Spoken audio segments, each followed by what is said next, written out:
their vehicle to manipulate this reality. They take over their mental, what passes for their emotional processes, their physical processes.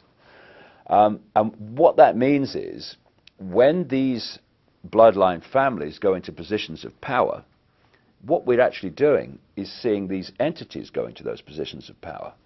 And so the secret society network is there to manipulate these bloodline families and their agents into the positions that dictate society and the direction it goes and all the rest of it. And because we can only decode their visible light level, we see the human level.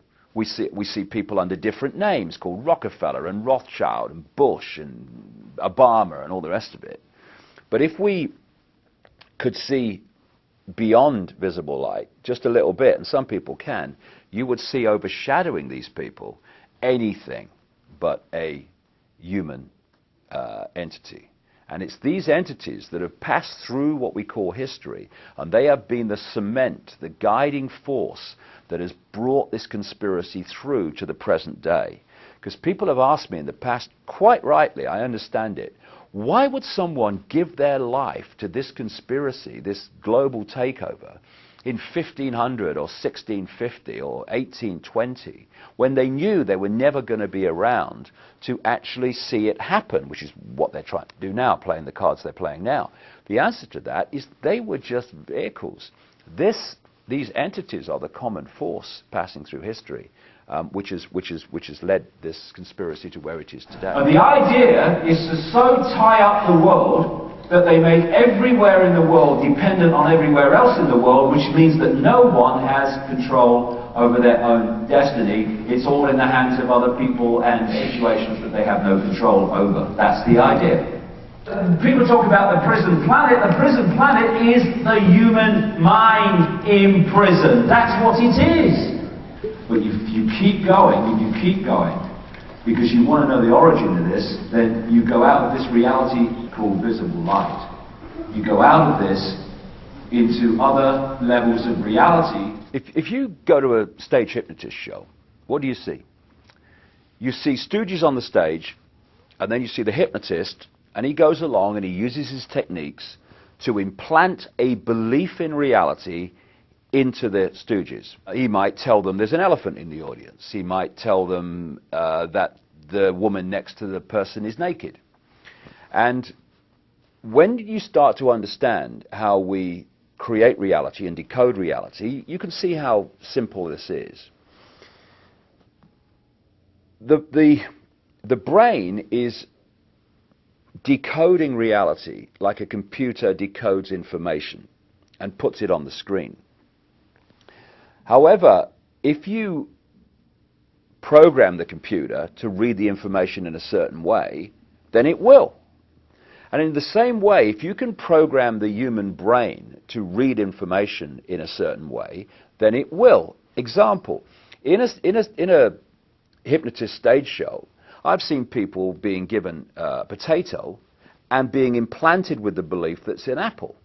Now, when they eat that, normally they would reel back a raw potato, but they don't, because the electrical signals carrying the taste of that potato go to the brain and normally would be decoded as a potato. Because of the implanted belief it's an apple, it decodes that as an apple, and they actually taste an apple. I've seen people in a hypnotist stage show being told that when a certain code is given, they're going to smell something horrible. And he gives the code, and the line of them go, "Oh my God!" This is how it's possible.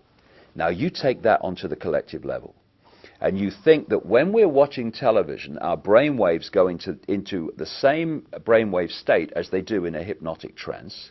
And what that does is open the mind, open the psyche to programming from, and what do we call those things between the adverts? What do they call them? Programs, television programs. It's television programming. So we think of a hypnotist programming people in a stage show, but the media, not least through television, is constantly programming the human psyche with a sense of itself, a sense of the world, a sense of what's happening in the world, a sense of what to think about people like politicians and Obama, what to think about the way the system works. If we succumb to that program, and vast numbers of programming, and vast numbers of people do, then we're simply going to go through robotically, just like the stooges on a stage hypnotist show, and we're going to react to the world, and we're going to behave in a way that we've been programmed to behave in. And this programming is 24/7. And another aspect of this program we laughingly call education. If you were sitting around a table, I don't know, a century or so ago, and you said, right, okay, we want to turn out children as the adults we want them to be, so they're easily controllable, they're easily manipulatable, and they'll see the world and themselves the way we want them to see it. Now, any ideas around the table how we could do this? Someone might say, well, I'm not sure they'll have this, but I tell you what would be perfect. We take the children from their parents at a very, very early age, and throughout their formative years, up through school and college and university, we have control of what goes into their heads, into their minds, like at least 5 days a week, most days of the year. That would be perfect, because we turn out almost everyone to see the world the way we want them to see it. Well, that's exactly what they've done. And now we're having Obama talking about having American children at school for longer and all the rest of it. And it's all part of the process of, A, giving the children more time under the state's control and influence than the parents, and also having more time to program the young people to see the world and become the adults that they want them to be.